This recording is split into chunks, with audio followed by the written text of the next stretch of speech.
Bonjour à toutes, bonjour à tous. Première vidéo de cette série que je vais vous faire sur des petites vidéos, donc des formats très courts. On va aller s'intéresser à des choses particulières sur les réglages de l'appareil photo ou sur aussi les logiciels de traitement de photos. Donc aujourd'hui, on va tout simplement partir des bases et je vais vous parler des 4 programmes qu'on peut utiliser sur son appareil photo pour faire de la photo. Donc les 4 programmes sont très simples. Vous avez le P, tout automatisme, le S, priorité vitesse, le A, priorité diaphragme, et puis le L, tout manuel. On prend 4 photos et on regarde les différences. Alors ici les conditions sont changeantes très rapidement, donc j'ai déjà pris 4 photos, mais on va refaire donc les réglages. Donc je vais passer sur le mode P. Donc voilà, donc sur mon mode P, je fais la mise au point, donc sur le point le plus éloigné, et je vais déclencher.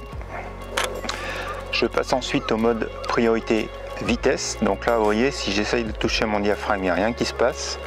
J'ai encore la possibilité de changer ma sensibilité, mais le seul facteur vraiment que je vais pouvoir modifier, c'est ma vitesse. Donc je vais pouvoir la diminuer,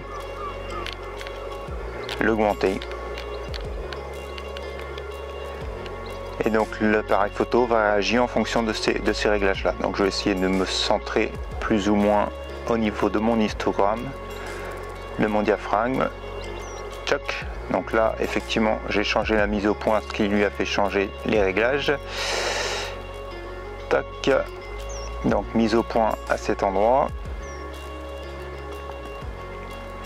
Et on déclenche pour l'image 1/10 f22 ISO 64. Ensuite donc priorité diaphragme. Donc cette fois-ci je modifie mon diaphragme et vous voyez qu'il modifie la vitesse. Si je touche à la vitesse, rien ne se passe.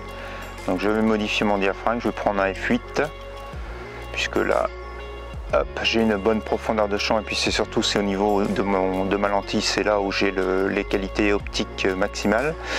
Donc F8 1/80 ISO 64.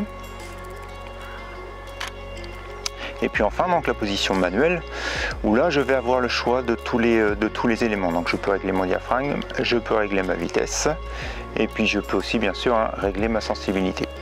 Donc je vais laisser ma sensibilité en ISO 64, je vais conserver mon diaphragme de F8, mais là contrairement à tout à l'heure où j'étais sur un réglage donc comme si à peu près médian sur 1/80, je vais pouvoir pousser un petit peu plus.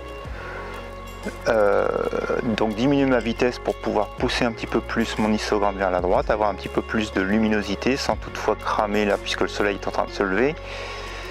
Donc on va probablement prendre 1/30 ou 1/40. Allez, 1/40 ça sera bien. Je vérifie ma mise au point dans le fond et je déclenche.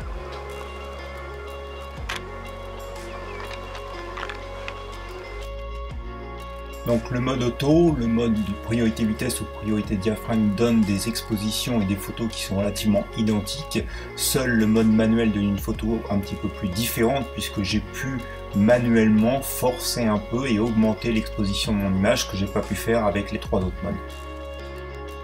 Donc vous l'avez vu sur les 4 images.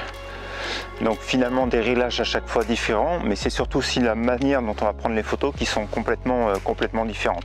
Donc le tout automatique, bah là en fait j'ai rien à m'occuper.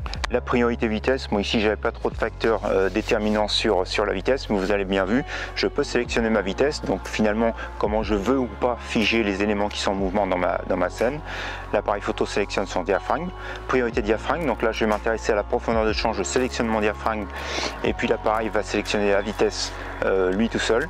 Et puis enfin la priorité manuelle, où là je me donne beaucoup plus de flexibilité d'aller finalement dans ce que l'appareil photo considère pas être l'exposition maximale, l'exposition optimale plutôt, et va me laisser le choix en fait de faire les réglages de mes diaphragmes, de mes vitesses pour pouvoir surexposer ou sous-exposer mon image. Voilà, lequel des 4 modes utiliser, je dirais que si vous êtes dans le rush, tout automatique, et puis sinon laissez parler votre créativité, vitesse, diaphragme, manuel. Le principal c'est de savoir ce que vous voulez prendre, comment vous voulez le prendre, et sélectionnez le mode qui vous plaît le mieux. Allez, on se retrouve bientôt pour une prochaine vidéo.